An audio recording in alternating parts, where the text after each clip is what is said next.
할렐루야. 오늘 그리스도인의 세계관 우리 8번째 시간이죠. 오늘은 그리스도인의 국가관에 대해서 함께 좀 살펴보려고 합니다. 오늘 그리고 다음 주 그리스도인의 국가관 그게 2번의 강의를 준비했는데 오늘과 내일 다음 주 2차례 과연 끝날 수 있을까 좀 고민도 됩니다. 만일 그렇지 않는다면 한 주 더해서 총 3번에 걸쳐서 2번의 강의를 진행할 예정입니다. 그리스도인의 국가관, 여러분 그 말 그대로 그리스도인들이 가져야 되는 국가관이 어떤 것인지에 대한 내용이라고 좀 볼 수 있겠죠.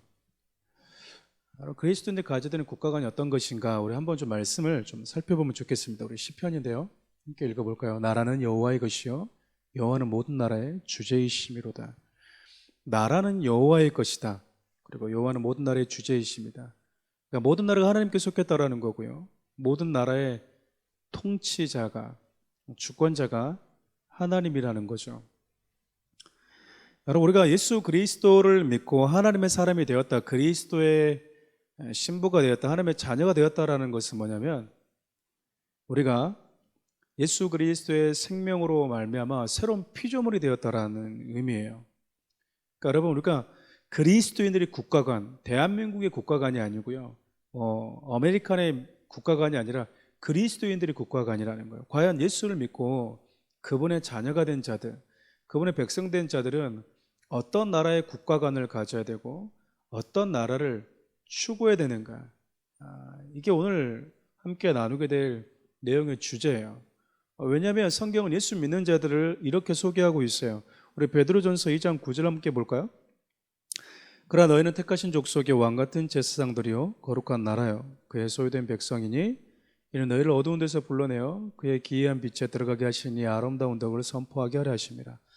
너희가 전에는 백성이 아니더니 이제는 하나님의 백성이요 전에는 국률을 얻지 못하였더니 이제는 국률을 얻은 자니라. 지금 우리가 잘 아는 베드로전서 2장 9절과 10절에서 뭐라고 말하냐면 너희는 택하신 족속이다, 거룩한 나라다, 제사장들이다, 하나님의 소유된 백성이다. 전에는 아니었는데 이제는 하나님의 백성이다, 이 말이에요. 그러니까 이 얘기는 뭐냐면 예수를 믿게 되면 우리가 속한 나라와 우리가 속한 그 정체성 자체가 달라진다라는 거야. 그러니까 그리스도의 국가관을 살펴보기 이전에 예수를 믿는 그리스도인들의 정체성을 먼저 우리가 점검해 봐야 될 필요가 있다라는 거예요.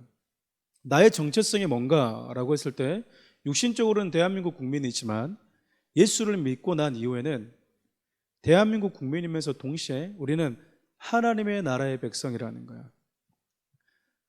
우리가 이 나라의 백성이라는 것은 우리가 이 땅에 육신의 몸을 입고 사는 동안 이것이 유효하겠죠. 그리고 이 땅에서 우리가 사라지게 되면 대한민국의 국민으로서 어떤 받는 혜택과 모든 법에 의해서 자유가 되는 거죠. 상관없는 자가 되어버리겠지만 우리가 예수를 믿게 되는 순간에는요 영원한 하나님의 나라의 지배를 받아요. 그래서 성경은 이 땅을 사는 모든 그리스도인들에게 이 땅에 너희들이 거할 영원한 나라가 아니라 너희들 나그네일 뿐이다, 너희들이 속한 참된 하나님의 나라가 있다라는 거 우리에게 말씀해 주는 거예요.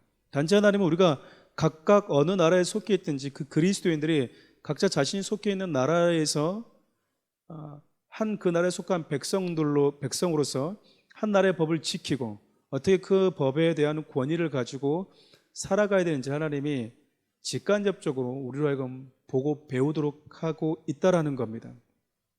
그러니까 여러분, 우리가 누구인지를 일단 알아야 되는 거예요. 이걸 모르면 예수를 믿어도 내가 추구해야 될 나라가 어디인지, 내가 정말로 이렇게 부여잡아야 될, 소망해야 될 나라가 어디인지를 간과하면서 갈 수가 있어요.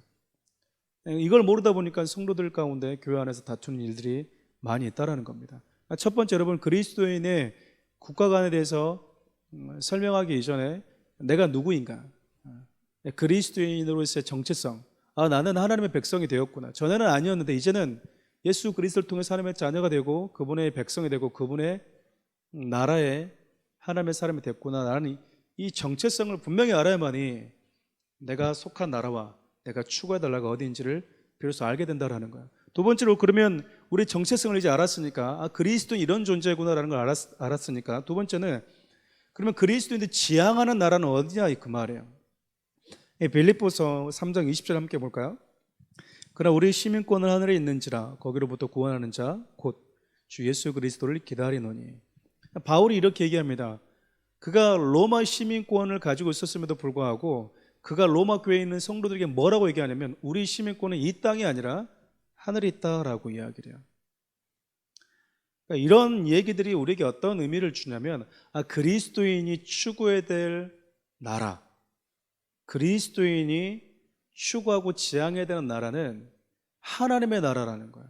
우리가 아까 시편 22편 살펴봤던 것처럼 하나님의 통치가 임하도록, 하나님의 통치가 임한다라는 게 무슨 말일까요? 미국 같은 경우는요, 처음에 세워질 때부터 청교도들에 의해서 세워졌잖아요. 기독교적인 근간에 의해서 심겨졌다라는 거예요. 세워진 나라라는 거죠. 그래서 그들은 지금도 대통령이 되면 성경에 손을 얹고 기도를 합니다. 그들의 모든 헌법 정신은요, 성경을 기초로 해서 만들어졌어요. 근데 우리는 이제 이런 걸 모르는 상태에서 그 나라가 가지고 있는 좋은 법만을 가지고 오는데 그 법이 만들어지게 된 사상과 과정, 이념들을 우리가 쉽게 너무나 간과할 때가 많다라는 거죠. 우리가 이 땅을 살아가는 것은, 성도들 이 땅을 살아가는 것은 온전한 하나님의 나라는 아닐지라도 하나님의 통치가 이 땅에 구현될 수 있도록 우리가 힘쓰고 몸부림치고 하나님의 말씀에 지배받는 삶을 살아가는 것입니다. 그래서 성도들 하나님의 말씀을 듣는 이유가 뭐예요? 먼저는 나라는 존재 자체가 하나님의 다스림 속으로 들어가는 거예요. 여러분, 나라는 인격체가 살아갈 때도요, 법이 있고요, 규칙이 있고요, 나만의 어떤 사고가 있어요. 근데 예수를 믿게 되면 이제 내 사고가 바뀌어요. 예수 믿는 사람들이 해서는 안 될 말들이 몇 가지가 있습니다. 목사님, 제 스타일은요, 우리 스타일은 이제 사라지는 거예요. 내 스타일을 고수해야 되는 것이 아니라 과연 그것이 성경적인 스타일인지, 내가 믿는 그리스도의 스타일인지를 점검해 봐야 된다는 거죠. 예수를 믿고 그리스도 안에서 새로운 사람이 되었고 하나님의 시민권을 가진 자들이 되었음에도 불구하고 여전히 내가 나만의 어떤 그 개성과 나만의 스타일을 추구한다면 여러분, 그것은 결코 하나님의 나라에 속한 백성다운 삶이라고 볼 수가 없어요. 여러분, 이게 왜 중요하냐면 정말 안타까운 것 중에 하나가 지금 우리 대한민국이 그런 것 같아요. 물론 모든 나라가 다 그렇지만 특별히 대한민국이 너무나 이 이념과 사상, 특별히 지지하는 정당에 의해서 국론이 많이 분열되어 있는 게 사실입니다. 이건 여러분 부인할 수 없는 그냥 팩트예요. 내가 지지하는 정당, 내가 지지하지 않는 다른 정당. 여러분, 우리 그리스도인들은 특정한 정당을 지지하는 게 아닙니다. 여러분, A라는 정당을 성도들이 지지할 수 있고 또 어떤 성도들은 B라는 정당을 지지할 수 있어요. 그런데 우리가 잊어버리지 말아야 될 건 뭐냐면 그 어떤 정당이 아니라 우리는 그 정당, 그 특정한 정당들이 세우고 싶어하는, 희망하는 그 나라를 추구하는 게 아니라 하나님의 나라를 추구하는 자들이라는 사실을 잊어버리면 안 돼요. 그래서 우리는 A라는 정당을 지지했다 하더라도 그 A라는 정당이 하나님의 말씀에 부합하는지, 만약 A라는 정당을 지지했는데 그 A라는 정당이 하나님의 뜻과 반대된 길을 가고 B라는 정당이 하나님의 뜻을 추구한다, 그럼 우리는 그것을 추구할 그 정당을 지지할 수 있다라는 거예요. 왜냐하면 어떤 특정한 정당이 지지하는 나라가 성경에서 지지하는 하나님의 나라가 아니잖아요. 그러니까 생각해보면 나라는 사람도요, 나 개인이 한 사람이란 나라를 세우고 있는 거예요. 특별히 특정한 정당들은요, 자기들이 원하는 사회가 있어요. 자기들이 추구하는 나라가 있다고요. 자기들이 추구하는 사회와 자기들이 추구하는 나라를 이루기 위해서 중요한 게 사상이고 이념이에요. 가치관이라는 거예요. 그들이 이런 나라를 만들면 더 낫겠다, 더 정의롭겠다, 더 살만하겠다, 더 인간답겠다라고 생각하는 그들만의 사고와 철학적 개념들과 이념들이 있다라는 거예요. 근데 그리스도인은 성경적인 가치와 개념과 이념을 가지고 세워가는 나라라는 거예요. 어떻게 보면 그것이 구현되고 있는 가장 작은 집단 중에 하나가 가정이고 교회예요. 교회 공동체라고요. 그래서 여러분, 이 교회 안에 오면 내가 얼마나 많이 버냐 이런 거 없어요. 여러분, 내가 얼마나 넓은 집에 사냐 이게 없다고요. 다음 주도 한번 살펴보겠지만 정말 안타까운 것들이 있어요. 며칠 전에 그 뉴스를 봤더니 인도는 지금도 카스트 제도라는 게 있잖아요. 노예 제도가 있지 않습니까? 가장 하층 하급 계층에 있는 이 어린 소녀가 밭에서 일하다가 집단 폭행을 당했어요. 성폭행을. 죽었습니다. 그런데 아주 그 하급 계층이나 이유 때문에 그를 범했던 상류층에 있는 사람들이 처벌받지 않았어요. 왜일까요, 여러분? 그 나라 제도가 그래요. 법이 그런다고요. 정책 이념과 사상이 그래요. 그러니까 여기 나라에서는 잘못인데 저 나라 가면 잘못이 아닌 것들이 있어요. 여러분, 우리 대한민국에 수많은 종교들이 있습니다. 그런데 여러분 한 번만 더 생각해 보실래요? 조선시대에 수많은 유교들과 불교가 있었어요. 근데 그때 당시에 여성들의 인권이 존중받았습니까? 저는 여성들의 인권을 존중한다는 사람들이 기독교의 정신을 배격한다는 것은 완전 모순이라고 생각을 해요. 왜냐하면 그렇게 남녀의 신분의 격차가 극명하게 있었던 조선시대 때 유교가 근본에 뿔을 두고 있고 불교가 있었던 그때 당시에 남녀 평등이 이루어졌던 게 아니에요, 여러분. 양반과 이 평민의 평등이 이루어지지 않았다고요. 그런데 여러분, 그 나라에 복음이 들어가니까요, 양반과 자기 집에서 일을 하는 노비가 함께 예배를 드렸어요. 감히 남편의 얼굴 쳐다보지도 못했던 아낙네들이 서로 얼굴을 마주보면서 같은 공간에서 예배를 드리게 되었다고요. 여러분, 어떤 그 운동들보다도 기독교라는 이 문화가 들어갔을 때 그 기독교가 가지고 있는 사상과 성경적 개념 자체가 우리를 가장 인간답게 하고요, 가장 남성과 여성답게 만들어주는데 우리 이것을 놓치고 있다는 거예요. 백날 어떤 제도를 만들어 보세요. 한계가 있어요. 그런데 성경이 들어가게 되면, 복음이 들어가게 되면, 복음이 가지고 있는 개념이 그러잖아요. 모든 인간은 하나님 앞에 평등해요. 어떤 인간이 더 퀄리티가 있고 어떤 인간이 더 퀄리티가 떨어지는 게 아니라 하나님은 동등한 한 생명으로 보신다고요. 그것이 성경에 주어졌을 때부터, 몇 천 년 전부터 하나님의 말씀이 주어졌을 때, 또 하나님의 인간을 창조했을 때 가졌던 하나님이 가지고 있는 사상이었고 인간을 바라보는 하나님의 마음이었다고. 그러니까 여러분, 미국이 가지고 있었던, 헌법을 세웠을 때 미국이 가지고 있었던 이 정신이 성경에서 출발했다는 게 너무 중요하다는 거예요. 왜냐하면 성경은 하나님이 인간을 만드셨을 때 서로 보완해주는 존재로 만드셨거든요. 누가 누구보다 우월한 존재로 만들거나 누가 누구보다 열등한 존재로 만들지 않았어요. 여러분, 창세기 1장만 보더라도 그래요. 서로 보완하고 서로 돌봐주는 존재로 만들었지, 누가 누구를 지배하고 누가 누구를 지배받는 존재로 만들지 않았다고요. 성경만 제대로 알고 성경에 가지고 있는 사상만 알아도 여러분, 말씀이 들어가고 기독교가 들어가고 참된 복음이 들어가게 되면 여러분, 국가는 달라지게 되어 있는 거예요. 나라는 달라지게 되어 있어요. 여러분, 북한과 미국을 비교할 수 있겠습니까? 다른 게 뭐예요? 정치적 이념과 사상이 다르는 거예요. 그러니까 여러분, 저는 성도들이 어떤 정당을 지지하는 정당이 다를 수 있다고 생각합니다. 그런데 그것 때문에 성도들끼리 싸우는 것은 가장 미련한 거예요. 성도들이 하나님의 말씀을 듣고 교회 생활을 하고 예수를 믿는다고 하면서도 정당을 선택할 때는 그 정당이 과연 하나님의 말씀을 두려워하고 있는 정당인가, 하나님의 말씀을 위배하지는 않는가라는 것에 대해서 전혀 점검하지 않고, 나는 전라도 출신이니까, 나는 경상도 출신이니까, 이걸 가지고 여러분들이 정당을 본다면 여러분, 이거는 되게 어리석은 일이라고 봐요. 어떤 정당도 하나님의 말씀이 완벽하게 하나님의 말씀과 같을 수는 없어요.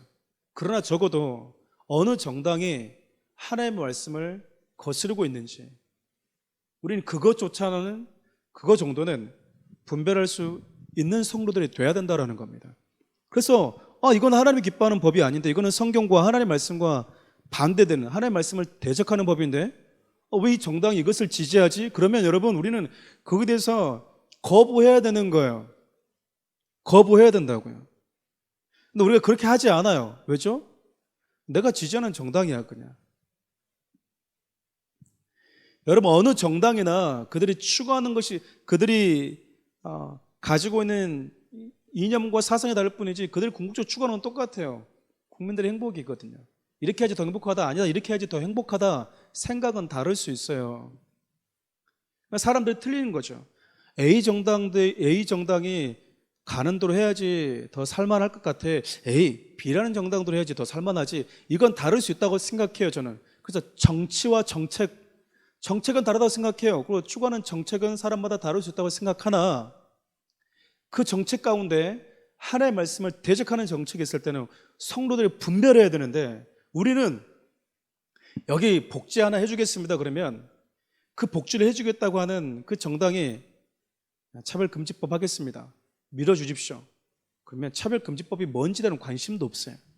동성애 합법이 뭔지 대한 관심도 없다고요. 여러분, 우리는요 여전히 낙태를 하고 있고요, 강간을 하고 있고 살인을 하고 있어요. 그런데 그것이 합법화되게 해달라고 법적으로 만들어달라고 요구하지는 않아요. 근데 지금 동성애라든지 이런 부분들은 법으로 만들어달라는 거잖아요. 우리는 그걸 거부하는 겁니다.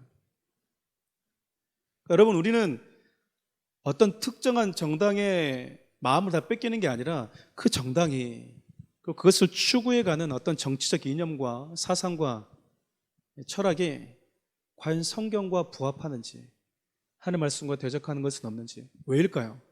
성도는 하나님의 통치와 하나님의 법이 지배하는 나라를 만들어가는 것이 성도의 정체성이기 때문에 그렇습니다. 여러분, 우리가 부인하고 싶어도요 부인할 수 없어요. 왜일까요? 대한민국의 남녀평등에 있어서 가장 지대한 역할을 했던 건 여러분 복음이었습니다. 여러분, 복음이 들어오면서요, 여러분 잘 아시잖아요. 기역자 교회에서 여성과 남성들이 같은 예배 공간 안에서 예배를 드렸다니까요. 복음이 들어오니까 나보다 더 나은 노비를 목사로 섬겼고 나보다 더 못한 노비가 설교할 때, 목사가 돼 설교할 때 하나님의 말씀으로 들었어요. 그렇게 만들었던 게 뭐였습니까? 유교였습니까? 불교였습니까? 아니라고 여러분. 복음이었다니까요. 기독교였어요. 단지 우리가 교회 안에서 목회자들 어떤 부당하고 비윤리적인 행동들을 했다고 해서 기독교가 가지고 있는, 복음이 가지고 있는 철학적, 이념적, 사상적인 것까지 우리가 전부 다 배격해하고 버려버린 경우가 있는데 그렇지 않습니다. 그거 옳지 않아요. 이 부분을 여러분들이 좀 깊이 성도에 좀 알았으면 좋겠어요. 나는 누구인가? 내가 추구하는 나라는 어디인가? 내가 이 땅을 살아가면서 하나님이 작게나마 하나님이 구현해 보러 가시는 하나님의 나라는 무엇인가? 그래서 가정 속에서 남편과 아내와의 관계 속에서 하나님의 나라를 구현해 보고 재현해 보는 거죠. 내가 속한 하나님께서 섬기러 가는 교회 안에서 하나님의 말씀이 지배받고, 하나님의 서로 사랑하라고 그러잖아요. 원수 같은 놈이에요.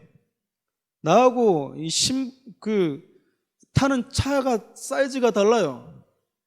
옷에서 좀 냄새도 나요. 못생겼어요.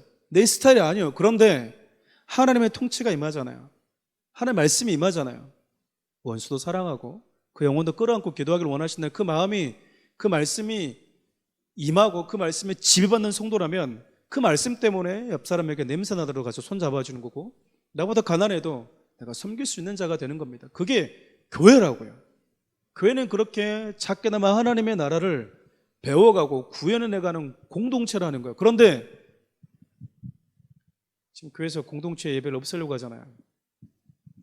교회에서 공동체 예배를? 아니. 교회 자체에서도 이제 지금 영상 예배를 자꾸 들여다보니까 이 공동체 예배에 대한 부분들이 작아지는 거예요. 중요성이 상실되어져 가고 있는 거예요.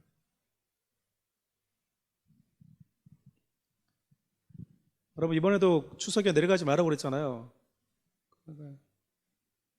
많이들 내려가잖아요. 왜일까요? 영상 통화하면 되잖아요. 가족은 영상 통화로만 안 되는 거예요. 만나야 되기 때문에 그렇습니다. 그 남편하고 아내, 가족은 뭐 굳이 만날 필요 있습니까? 집에서 영상 통화하면 되지. 영상으로 예배하면 되잖아요. 영상으로 그냥 얘기하면 되잖아요. 그게 인간은 아니거든요. 모여야 되는 거예요. 모여서 나와 맞지 않는 사람, 여러분, 영상은요 절대적인 1대1밖에 되지 않아요. 근데 교회 안에 오면요 나와 맞지 않는 사람, 나와 스타일이 다른 사람들 다 만나게 됩니다. 그 안에서 성장해 가는 거야.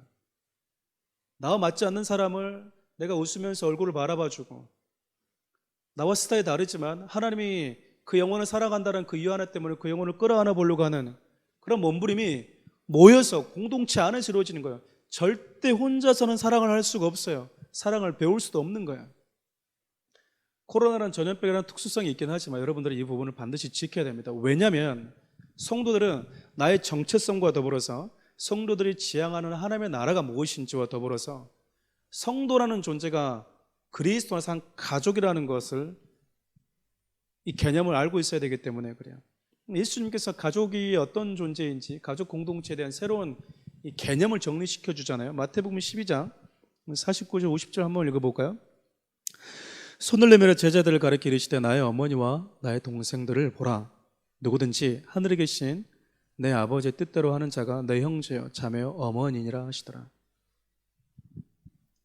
예수님이 지금 누가 내 형제냐 내 가족이냐라고 지금 다시 그 개념을 새롭게 만들어주고 있어요. 그래서 우리가 교회 안에 있는 분들에게 형제님 우리 그리스도 한 지체 이렇게 얘기하는 거 뭐예요? 우리가 뭐 피가 섞였습니까? 부모가 같습니까? 아니거든요. 그런데 부모 피는 아니지만 예수의 피로 하나가 됐다라고 우리가 믿기 때문에 그래요. 예수 그리스도의 보혈로 한 가족이 되었다라는 이 믿음이 그를 형제로 받아들이게 만든다고요. 여러분, 예수님이 이 말씀을 근거로 하면 예수 그리스도를 믿고 그분의 뜻대로 행하는 자가 가족이라면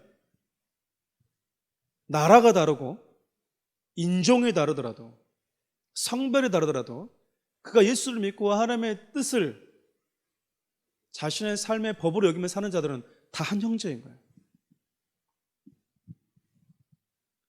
여러분, 제가 안타까운 게 뭔지 아십니까? 북한에 있는 성도도요, 그분이 예수를 믿어요? 그분이 하나님을 아버지라 불러요? 우리 형제예요.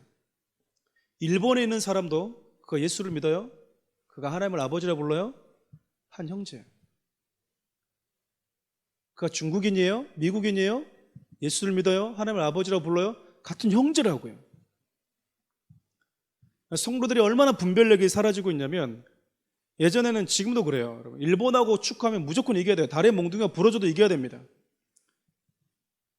아이들에게 언론들이 뭘 심어주고 있어요? 일본은 원수예요, 원수. 또 어떤 분들은 북한이 원수야. 성경은 그렇게 얘기한 적이 없어요. 우리는 한 영혼을 바라볼 때 그 영혼들을 복음을 전해야 될 대상으로 봐야지 원수로 보지 않습니다, 여러분. 원수로 보지 않는다고요. 그 안에 예수를 믿는 자들이 있으면 다 우리 형제들이, 그리스도의 지체들이 그 각각 곳곳에 흩어져 있는 거예요. 여러분, 우리가 그 오랜 역사 속에서 중국에 참 많은 이 굴욕적인 역사가 있잖아요. 어쩌면 일본보다도 더 굴욕적인 역사를 오랫동안 가져왔던 게 중국일 줄 몰라요. 또 그도 그럴 법이 우리나라가 강대국이고 힘이 있고 능력이 있음에도 불구하고 우리나라를 에워싸고 있는 이 나라들이 다 세계에서의 2등, 3등, 4등 하는 나라들이잖아요. 미국을 제외하면 중국, 러시아, 밑에 일본이 있으니까 정말 세계에서 탑5에 들어가는 나라들이잖아요. 거기에 에워싸여 있었기 때문에 여러 가지 힘든 상황일 수밖에 없었을 거예요. 우리나라도 베트남에 참 못할 짓 많이 했죠. 베트남에 가서 우리 박항서 감독님이 엄청난 일을 하고 있잖아요. 저는 참 그게 가장 큰 감동으로 다가왔던 것 중에 하나가 뭐였냐면 베트남이 한국 사람을 국가대표 감독으로 선임했다라는 거예요. 우리나라에서 일본 감독을 선임할 수 있을까? 죽어도 못할 겁니다. 우리나라 군인들이 베트공들 참 많이 죽였잖아요. 약자들이었었죠, 어떻게 보면. 그들에게도 아픔의 역사입니다. 우리는 누군가의 아픔을 주기도 했고요, 아픔과 상처를 받기도 했습니다. 그러나 여러분, 적어도 우리 성도된 자들은요, 북한이 되었든 베트남이 되었든 중국이 되었든 일본이 되었든 복음을 전해야 될 대상으로 보여야 되는 거예요. 일본인들은 다 나쁜 놈, 북한인들은 다 원수, 이게 아니라 그가 예수를 믿으면 내 형제인 거예요. 내가 기꺼이 목숨을 걸어도 될 만한 형제들이라는 사실이에요. 너무나 좀 답답하고 안타까운 게 성도들조차도 말씀이라는 기준을 붙들지 않을 때가 너무 많다는 거죠.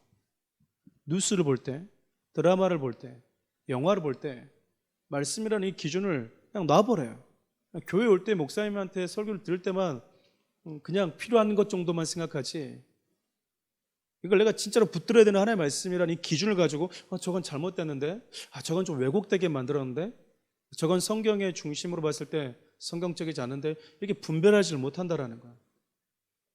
오늘 주여 영혼을 사랑해 주옵소서 그렇게 나면서 일본하고 축구 시합하면 일본 그 18이 나쁜 놈들은 다 죽어야 돼 이렇게 생각하면서 축구 경기를 보게 만들어버려요. 장로님도 그러고 집사님들도 그러고 그 아이들도 같이, 아버지가 그러고 있으니까 아이들도 뭣도 모르고 그냥 일본 놈들 그렇게 죽어야지, 다리를 까버려야지 이렇게 하면서 한다고.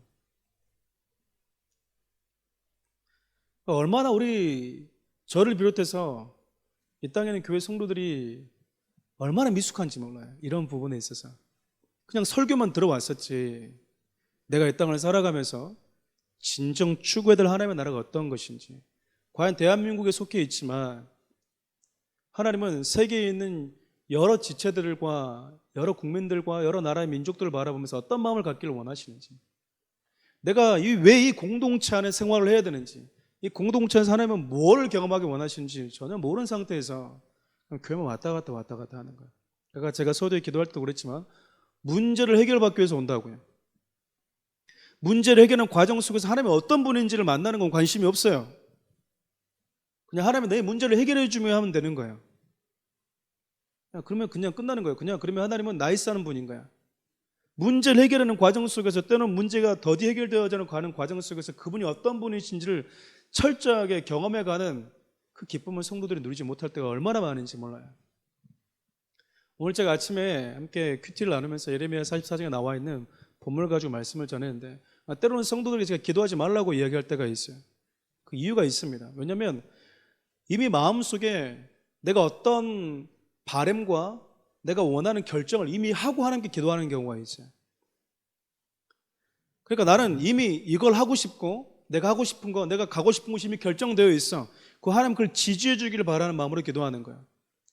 여러분, 기도가요, 내가 하나님을 위해서 존재하고 하나님이 나의 예배자가 아니라 하나님이 나를 위해서 존재하고, 마치 하나님이 나를 예배하는 것처럼 돼버리면 그건 기도 아니에요, 여러분. 신개념의 우상숭배라고요. 기도하는 일 기도할수록 그건 우상숭배가 되는 거예요.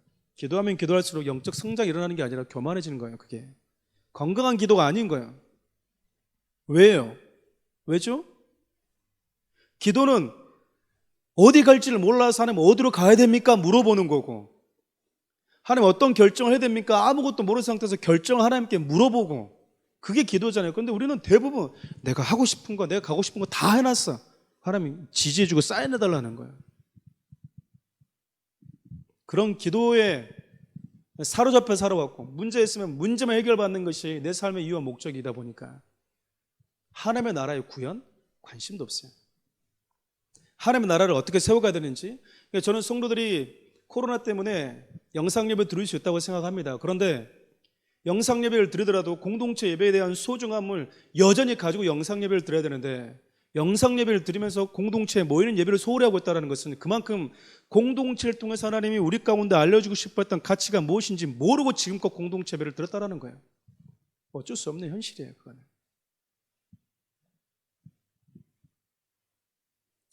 속상하지 않습니까? 얼마나 그리스도적인 사고와 가치관이 내 인생 가운데 중요한데도 불구하고 우리가 이런 사고와 이 가치 이념을 내 삶의 많은 부분 속에서 적용하지 못하고 살아가고 있는지 몰라요. 왜냐하면 여러분, 기독교와 정치에 대해서 한 번 더 두 번째 살펴볼 텐데, 방금 제가 말씀드렸던 것처럼 성도가 추구하는 나라가 있어요. 성도들이 추구하는 나라는 무슨 나라라고요? 하나님의 나라입니다. 우리 시편 33편 10절 한번 읽어볼까요? 여호와께서 나라들의 계획을 폐하시며 민족들의 사상을 무효하게 하시도다. 그러니까 나라들마다 계획이 있어요. 여러분, 이 땅에 이 지구상에서 얼마나 많은 강대국들이 일어났다가 사라졌습니까? 로마부터 시작해서 바벨론, 수많은 아수르부터 헬라 제국, 정말 많은 나라들이 일어났다가 사라졌잖아요. 그 민족들이 가지고 있는 사상들이 있어요. 다 하나님이 뭐 하신다고 말하냐면 무효케 하신다. 하나님이 세우고 싶어 하시는 나라가 아닌 모든 것들은 하나님이 무너뜨린다라는 겁니다. 그러니까 문제는 성도들이 가지고 있는 이념과 사상이 성경에 근거하지 않을 때가 많다라는 거예요. 한 가지만 더 생각해 볼까요? 또 왜 이런 일이 벌어졌을까 한번 생각해 봤어요. 왜 성도들이 주일날에는 교회 가는 날, 근데 뉴스를 보거나 사회에 돌아가는 걸 보면 전혀 하나님의 말씀에 비춰서 저건 옳은 거구나, 저건 틀린 거구나, 저건 하나님의 말씀을 대적하는 거구나라고 하는 그것을 분별하는 지각을 사용하지 할 수 있는 능력을 상실했을까라고 보니까 이런 것 같아요. 그 중에 하나가 교회는 정치 얘기하지 말아라 라는 거. 그러니까 사회가 기독교인들의 입을 너무 쉽게 막아버리는 프레임 중에 하나가 바로 이거예요. 교회는 뭐 하지 말아라. 절대 정치 얘기하지 말아라. 여러분, 인간은 정치적 동물이라고 이야기를 합니다. 그런데 정치적 발언 하지 말라라고 이야기를 해요. 그래서 그 근거로 정교 분립을 듭니다. 여러분, 정교 분립은요, 우리가 어떻게 오해하고 있냐면 교회나 목사 그리고 성도들이 정치에 참여하거나 정책 발언을 금하는 것이라 생각하는데 그렇지 않아요. 국가가 종교의 독립성을 보장하고 종교의 권리에 관여하지 않는 것이 종교 분립이지, 교회나 목사, 성도들은요 정치적 발언을 할 수 있고요, 정치에 참여할 수 있어요. 교회는 정치 얘기하지 마, 여기 어디 나왔는지 모르는 상태에서 그냥 근거도 없는 프레임에 우리는 늘 얘기해요. 교회는 정치 얘기하는 게 아니야. 왜요? 대답을 못해요. 물론 설교 시간에 하나님의 말씀을 전가하는 시간에 처음부터 기승전결 정치 얘기를 하는 것은 저는 옳지 않다고 생각합니다. 그러나 그 이외에 목회자들이나 성도들은 정책 발언을 할 수 있어요. 여러분 잘 아시는 마틴 루터킹 목사님은 종교적 발언을 했었죠. 흑인 노예운동, 흑인들의 어떤 인권을 보장하기 위한 투쟁을 하면서 하셨던 분이 마틴 루터킹 목사님이잖아요. 여러분, 교회와 정치가 얼마나 긴밀하게 연관성이 있는지 몰라요.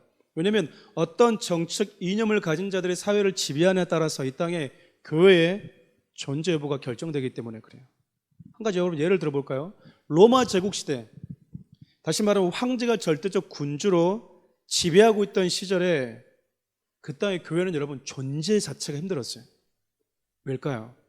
교회가 불법이었거든요. 여러분 잘 아시는 것처럼 다니엘이 끌려갔던 바벨론 포로 시대 때는요 신앙 자체가 불법이었어요. 왜일까요? 그 나라와 그 사회는 온통 황제 중심, 왕을 우상화시키는 그 사상과 그 사회적 이념으로 그 나라가 세워졌기 때문에 그래요. 그것이 법으로 제도화되어 있었기 때문에 말씀을 지킨다, 하나님을 믿는다, 이것 자체가 불법이었다고요.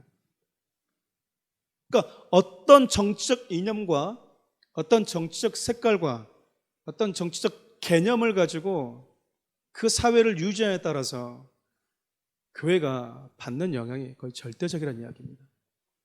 멀리 갈 곳도 없어요. 여러분 북한만 봐도 그래요. 북한에서 교회는 불법입니다.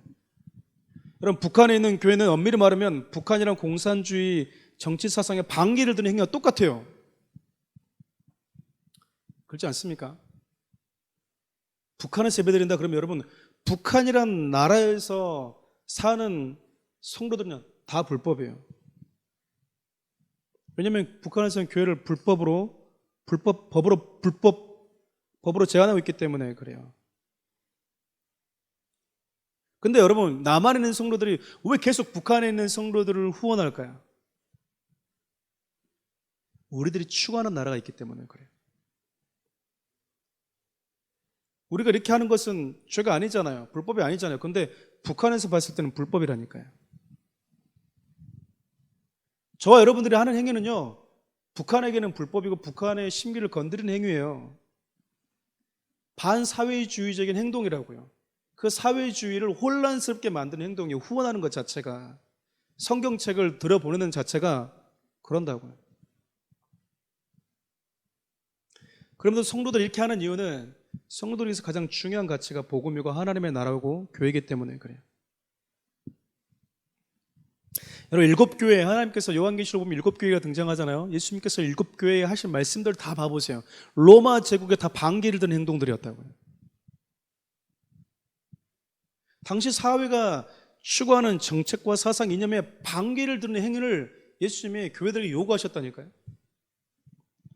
그곳에서 성도들이 믿음을 지켰어요. 성도다운 삶을 살아낸 겁니다. 그러니까 저와 여러분들이 각자 속해 있는 나라가 있다 하더라도 그것이 하나님의 나라와 그리고 하나님의 나라의 사상과 반대되는 소리라면 우리는 잘못이다 외쳐야 되는 거예요. 그러니까 어떻게 보면 동성애가 죄라고 소리 내는 것도 하나님의 말씀과 다른 사상, 이념, 문화, 정책, 정치가 우리가 사는 세상에 뿌리내지를 못하도록 목소리를 내는 것이라고 할 수 있겠죠. 동성애 반대 운동하시는 목사님이 그런 말씀하시다고요. 하는 걸 들었습니다. 동성애가 잘못입니다라고 말하는 것을 되려 부끄러워하는 성도들이 많다라는 거예요. 죄가 죄라고 말하는 것을 부끄러워하는 시대. 어쩌면 관심도 없습니다. 그냥 오늘 가서 주여 우리 남편 성공해야 되고 우리 아내 성공해야 되고 내가 이렇게 힘드니까 속상하니까 하나님 나 좀 어떻게 해주세요. 우리 보통 그것만 생각하지. 거기에 집중하면서 시간을 보내고 살아가지. 이 땅에 어떤 거대한 영적인 흐름들이 몰려오고 있는지 우리가 잘 분별을 못한다고요. 한번 생각해 보시겠습니까? 오늘 이 얘기를 하고 마쳐야 될 것 같습니다. 저와 여러분들이 이렇게 예배드릴 수 있는 이유가 무엇이겠습니까? 수많은 믿음의 선배들이 조선시대부터 피를 흘렸어요. 여러분 아시는 것처럼 토마스 선교사는요 모든 걸 잃고 조선 땅에 와서 성경책만 뿌리다가 말 한마디 못하고 죽었어요. 얼마나 많은 복음을 들고 왔던 선교사들이 이 땅에서 피를 뿌렸는지 모릅니다. 여러분 잘 아시는 것처럼 신사참배를 거부했던 주규철 목사님과 손양원 목사님, 수많은 믿음의 선배들이 믿음의 피를 뿌렸는지 몰라요. 거대한 이 사회를 지배하려고 하는 어둠의 이 사고와 개념들이 들어올 때 이것을 하나님의 말씀을 가지고 막아내고 몰아내고 했던, 죽으면서까지 그렇게 했던 선배들이 있었으니까 지금 저와 여러분들이 이렇게 예배를 드리는 거예요. 그런데 저와 여러분들이 이것을 지켜내지 못하면 저와 여러분들은 편하게 죽을 수 있어요. 마치 하나님께서 히스기야에게 너는 편안하게 살다 가겠지만 네 후손은, 그러니까 우리는 편안하게 예배드리고 갈 수 있지만 우리 다음 세대들은 여러분, 저와 여러분들의 지켜내지 못한 교회 공동체와 왜곡된 예배 문화 때문에 우리 자녀들의 수많은 피를 흘려야 될지도 모르는 시간이 올 수 있다는 겁니다. 제가 그리스도인의 국가관에 대해서 준비하면 참 고민을 많이 했습니다. 왜냐하면 제가 이 부분에 있어서 전문가가 아니에요. 좋은 분들, 좀 전문가들을 좀 불렀으면 좋겠다는 마음도 있었지만 제가 이 부분에 막 해박한 것도 아닙니다. 단지 성도들이 좀 그것만은 좀 알았으면 좋겠다라는 거죠. 나의 정체성, 그리스도인들의 가족관, 그리스도인들이 추구하는 하나님의 나라가 무엇인가? 하나님은 그 하나님의 나라가 어떤 것인지, 그 하나님의 나라에서는 어떤 일이 벌어지는지, 불완전한 이 땅의 교회들 가운데 그 공동체를 통해서 서로가 체감하고 보고 경험하게끔 하셨다라는 거예요. 근데 우리가 너무나 이 공동체를 쉽게 여기고 있는 것은 아닌지, 교회가 하나씩 문을 닫고 있는 교회가 생겨나고 있다고 합니다. 여러분, 우리가 살아가는 이 대한민국 가운데서 교회를 지켜내야 돼요. 그리고 하나님의 말씀에 반하는 법들이 절대 제도화되지 못하도록, 입법화되지 못하도록 기도해야 되고요. 때로는 투쟁해야 됩니다. 다음 주에는 이 부분, 성도들이 가지고 있는, 특별히 그리스도인들이 정치나 또 이 정책적 발언이나 정치에 참여할 때 어떤 자세를 가져야 되는지 좀 살펴보러 갑니다. 왜냐하면 결국 이 부분 때문에 성도들이 많이들 요구도 얻어먹기 때문에 그러거든요. 오늘 함께 짤막하게 강의를 나눴지만 여러분들이 다시 한번 좀 오늘 말씀 이 부분들을 좀 마음에 새기셔서 여러분들이 살아가는, 또 여러분들이 만나는 수많은 여러분의 삶의 현장들 속에서 하나님의 말씀을 좀 확대 적용해 볼 수 있었으면 좋겠어요. 그냥 내 문제 이게 아니라 그것을 가정에, 부부 관계에, 교회에, 내가 일하고 있는 일터에, 내가 살아가는 이 땅에 하나님은 나를 통해서 이 땅에 어떤 나라를 세워가길 원하시는가? 나는 왜 그런 나라를 추구해야 되는가? 나의 정체성은 무엇인가? 다시 한번 마음에 깊이 새겨야만이 당연히 우리가 그 나라를 추구해가는 것이 옳다라고 내 스스로가 내 자신을 설득할 수 있지 않겠습니까? 기도합시다. 여러분, 일단 짤막하게 하나님의 말씀부터 함께 기도했으면 좋겠어요. 언론이 심어주는 것, 옳은 것도 있고요, 틀린 것도 있습니다. 여러분, 어떤 팩트가 정확한 사실이라 하더라도 우리는요, 하나님의 말씀을 기준으로 그것을 재해석해야 돼요.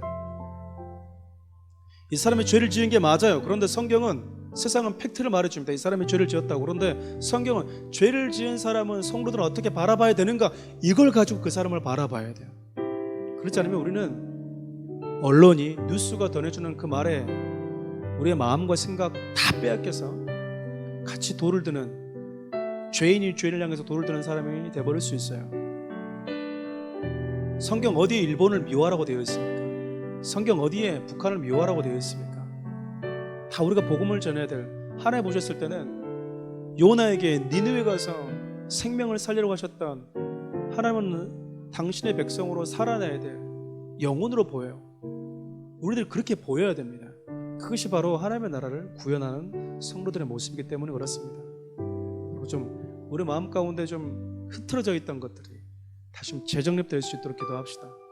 하나님의 말씀이 내 인생 가운데 중심이 되고 하나님의 말씀을 가지고 세상을 바라볼 수 있는 그 가치관이 다시 한번 재정립될 수 있도록 해달라고, 그런 성도를 낼 수 있도록 해달라고 우리 주여 한번 부르고 기도하겠습니다. 주여,